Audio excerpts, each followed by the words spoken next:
দেখবেন তারা তাওহীদপন্থী হবে, সুন্নাহপন্থী হবে, হালাল খাবে, ওদের পারিবারিক আদর্শ ঠিক থাকবে, ওদের মাঝে ঐক্য থাকবে এবং নিজের জান মাল সময় শ্রম দিয়ে তারা আল্লাহর পথে কাজ করবে ইনশাআল্লাহ।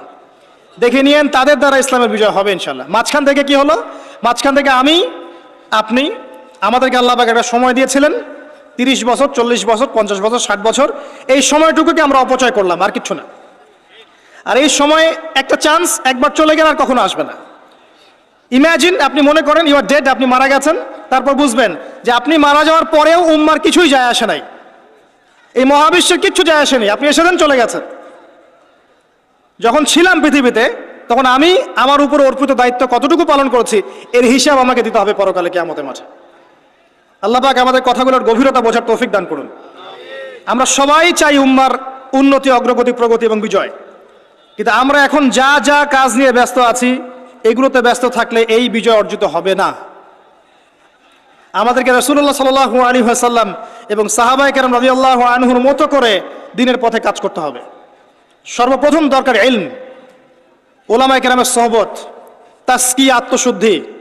আপনার দরকার ওলামায়ে কেরামের মধ্যে ইউনাইটেড একটা প্ল্যাটফর্ম, একটা যোগ্য নেতৃত্ব, সবাইকে নিজের ভাই মনে করার মানসিকতা, নিজের দেশ, জাতি, উম্মাকে একসাথে নিয়ে এগিয়ে যাওয়া, সবার কল্যাণকামী হওয়া। দরকার যুব সমাজের রেভলিউশন, যুব সমাজের আল্লাহর পথে প্রত্যাবর্তনের রেভলিউশন দরকার। আমাদের মেয়েদের যে অশ্লীলতার পথে নিয়ে যাওয়া হয়েছে এখান থেকে ওদের প্রত্যাবর্তন দরকার আল্লাহর পথে। আমাদের পরবর্তী জেনারেশনকে আবু বকর, ওমর, ওসমান, আলী রাদিয়াল্লাহু আনহুর মতো আদর্শ করে তোলা দরকার। অনেক কাজ বাকি আছে, অনেক কাজ বাকি আছে, কাজের বহু বাকি আছে, পথ এখনো যোজন যোজন দূর। আমরা এমন কিছু করে ফেলিনি এখনো যে বাংলার মাটিতে দিন কায়েম হয়ে গেছে, এমন কিছু করিনি আমরা এখন। আর আমরা এভাবে হেলায় খেলায় যদি সবকিছু পার করতে থাকি, এখন যা আছে 10 বছর পর সেটাও থাকবে না। দেখে নিয়েন, দেখে নিয়েন, এখন যা আছে এভাবেই যদি চলতে থাকি আমরা, আগামী 10 বছর এটাও থাকবে না। তখন আফসোস করতে হবে আগের 10 বছরই মনে হয় ভালো ছিল। হ্যাঁ, বিগত 10, 20, 30, 40, 50 থেকে যদি এভাবে কাজ করতে পারতাম হয়তো আজকে আমাকে অবস্থা দেখতে হতো না। কথাগুলো অনেকের মনোপুত হবে না আমি জানি, কিন্তু যাদের মনোপুত হবে না তাদের নিয়ে আমার মোটেও মাথা ব্যথা নাই। যেটা আপনাকে সত্য বলে মনে হচ্ছে এবং আল্লাহ আপনার কলবের মধ্যে ইনস্টল করেছেন, কোরআন সুন্নাহর মানদণ্ডে এটা সত্য, এই সত্য বলার সৎসাহস আপনার থাকা উচিত। তার পক্ষে একজন মানুষ থাক আর 1 লাখ মানুষই থাক, যদি এমন কোনো কথা সত্য হয় যেটা কেউ বলেনি আগে, আপনার সাহস করা উচিত সেটা বলার জন্য।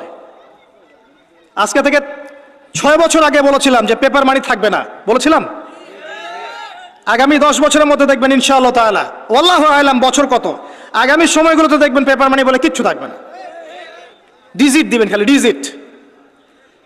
তার চেয়ে ডেঞ্জারাস বিষয় হচ্ছে এই ক্রিপ্টোকারেন্সির উপরে গভর্নমেন্টের কোনো নিয়ন্ত্রণ থাকবে না। ক্রিপ্টোকারেন্সির উপরে গভর্নমেন্টের কোনো নিয়ন্ত্রণ থাকে না, এটা আরো ডেঞ্জারাস। এতে করে একটা জাতির সম্পদ লুটে নেওয়া সহজ হয়। যারা এই কাজগুলো করছে পরিকল্পিতভাবে করছে, এমনি এমনি করছে না, সুপরিকল্পিতভাবেই করছে এগুলো। অতএব যেটা বর্তমান, সেই বর্তমান সম্পর্কে যদি আপনি সচেতন না হন, আপনার কাছে মনে হবে যেটা ভবিষ্যৎ বক্তা মনে হয়, অথচ এটা ভবিষ্যৎ ছিল না, এটা বর্তমানই ছিল। আপনি বর্তমান সম্পর্কে গাফেল ছিলেন বলেই বুঝতে পারেন নাই। আর এখনো যেটা বললাম এটা বর্তমান, এটা ভবিষ্যৎ নয়। বর্তমান সম্পর্কে গাফেল থাকলে আপনি বুঝতে পারবেন না। লাহুম কুলুবুন লা ইয়াফকাহুনা বিহা ওয়া লাহুম আযানুন লা ইয়াসমাউনা বিহা ওয়া লাহুম আ'য়ুনুন লা ইউবসিরুনা বিহা উলাইকা কাল আনআম বাল হুম আদাল ওয়া উলাইকা হুমুল গাফিলুন।